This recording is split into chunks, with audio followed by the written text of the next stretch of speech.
press conference, we got on this fantastic, magnificent boat, and off we sort of sailed into the harbour, and we sat down, the two of us, and had this, I would say more a chat than an interview. We talked about a lot of things, we had a lot of laughs, and we talked about the new single, Look at Me, which I just think is absolutely fantastic. It's sort of like, I guess, Shirley Bassey meets Propeller Heads meets, it's just fantastic. And I just love that line about a drama queen. So without any further ado, let's go right now on that boat with Geri.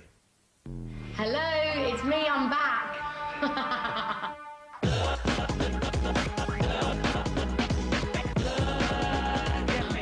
Well, Geri, all I can say is, welcome to Australia, but it's been a long time and a lot of drinks since the last time I slept with you. I know, oh God, you were such a gentleman. Now, we better explain this, because we're both on a plane from Bangkok to New Delhi for the Television Music Awards. And you fixed my seat because I didn't know how to do it.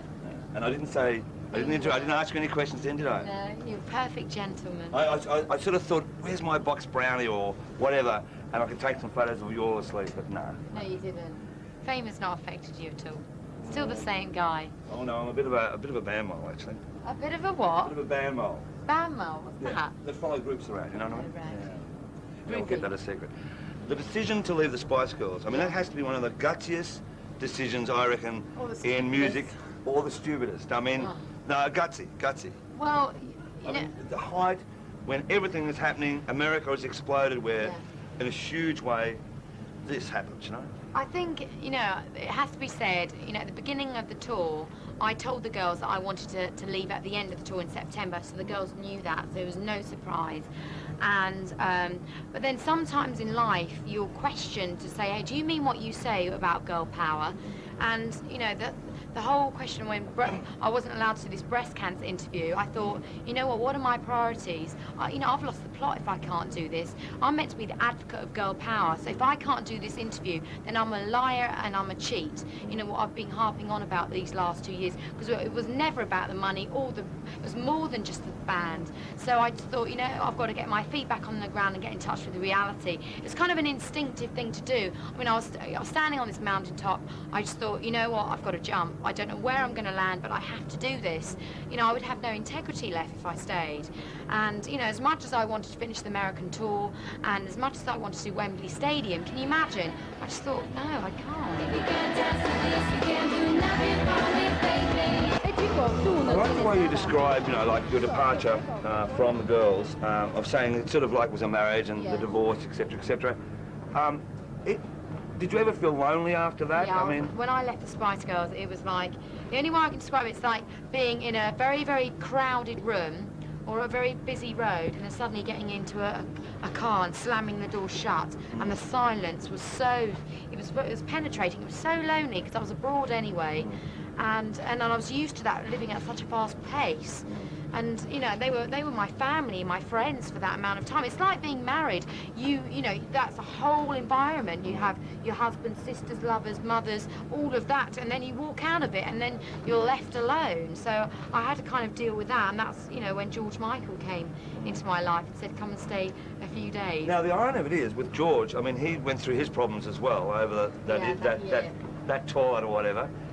Did you help, or did he call on you for help on that? I mean, did he? Thing is, we were telephone buddies from about a year before that, because you know my father had died 6 months before the Spice Girls, and I was really, you know, torn. I had no one to talk about it because, you know, death is a very lonely experience, and the Western world don't really talk about it, and so he had lost a parent, so we could, you know, something in common, but we'd only been telephone buddies, and we lost touch for a while, and then I didn't really speak to him for about 6 months until I left the Spice Girls. He called me up out of the blue and said, do you want to come and stay with me? Okay, so with George, I mean, obviously then the friendship, you got, I mean... He called me up, basically. He had to make a major decision himself then, to really sort of like come out and go, right, forget all this, I am what I am, you know? Yeah, totally. I think, you know, he'd been through his own experience and he dealt with it with openness and humour.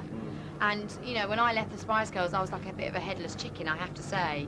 And, because you can imagine, I've been always running at that kind of pace for so many, you know, for a few years. And he just said, look, you know what, calm down, you have all the time you need, just, you know, take your time, make a good record, and then it will be fine, it doesn't matter how long you take.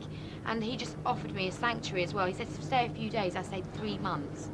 And it was just, well, I had a great summer with him and Kenny, and it was fantastic. He's such a talented singer also, so, yeah. I mean, you couldn't get better advice from someone in your life. Absolutely, and can you imagine, you know, he was my idol. You know, I looked back in a diary and there's a picture of him stuck in, when I was 13, something like that. And so, you know, I loved Wham, and now I go and show him my music. I say, what do you think of this? It's kind of terrifying. It's like taking it to your father and saying, do you like what I've done? And he actually really liked to look at me. I found it very interesting when you said, look, I dream one day of like meeting George Michael, of even seeing him, you know? Yeah. Obviously a fan. Yes, I was. Did you think back then, or were you dreaming back then that you may be a pop star yourself?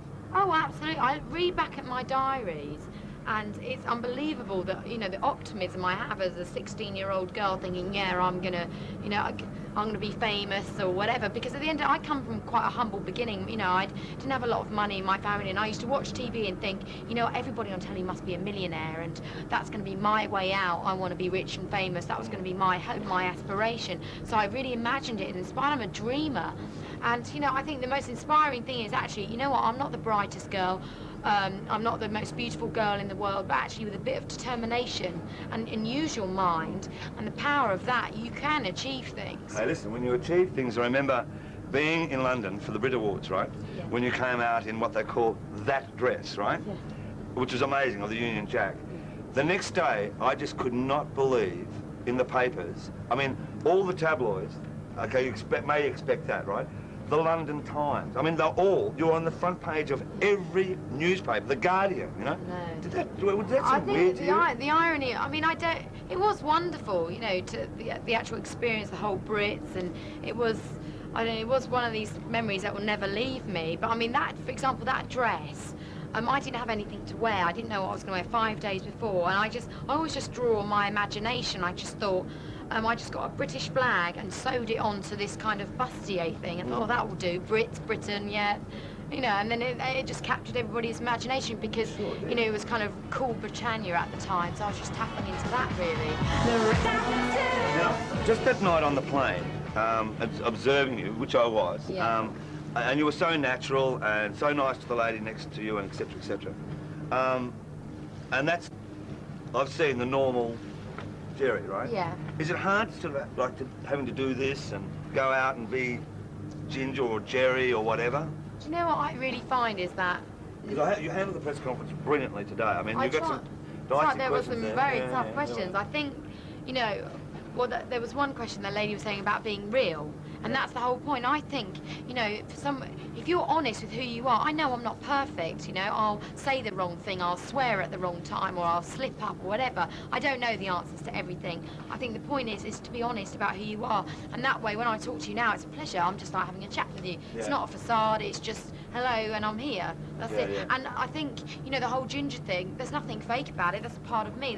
You know, maybe you don't walk around with a cowboy hat on the whole time. Oh, most of the time. Even in bed when you've got no clothes I don't go on. to bed with it. I didn't wear it that night, did I? No.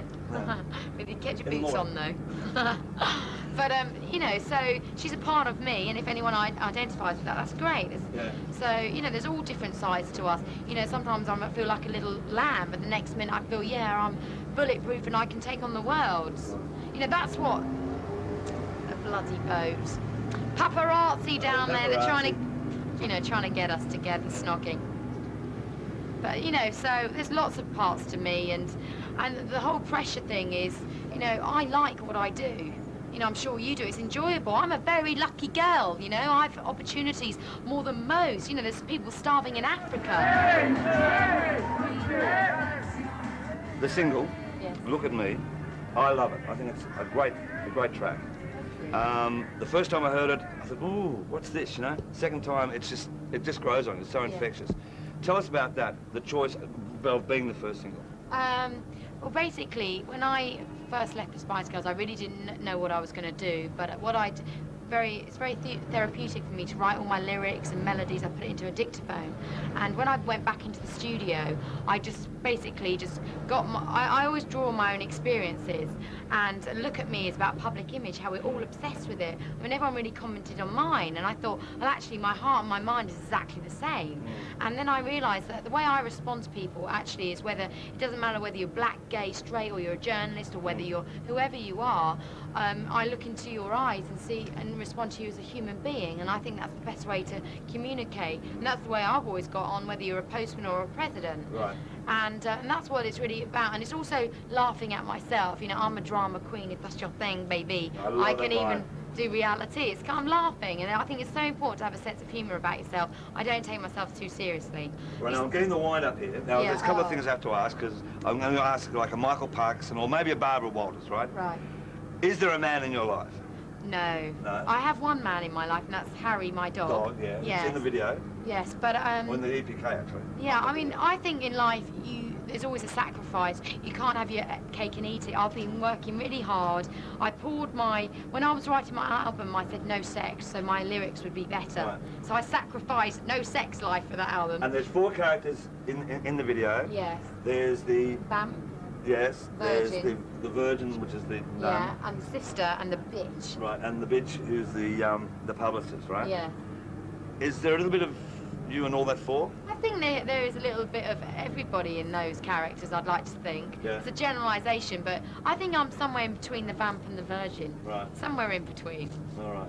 Listen, a game girl, I mean, how you would do this trip in 8 days, I have no idea around the world. It's so You look exciting. great. Thank you very And, much. again, congratulations on the single. Great Look to forward be to the album.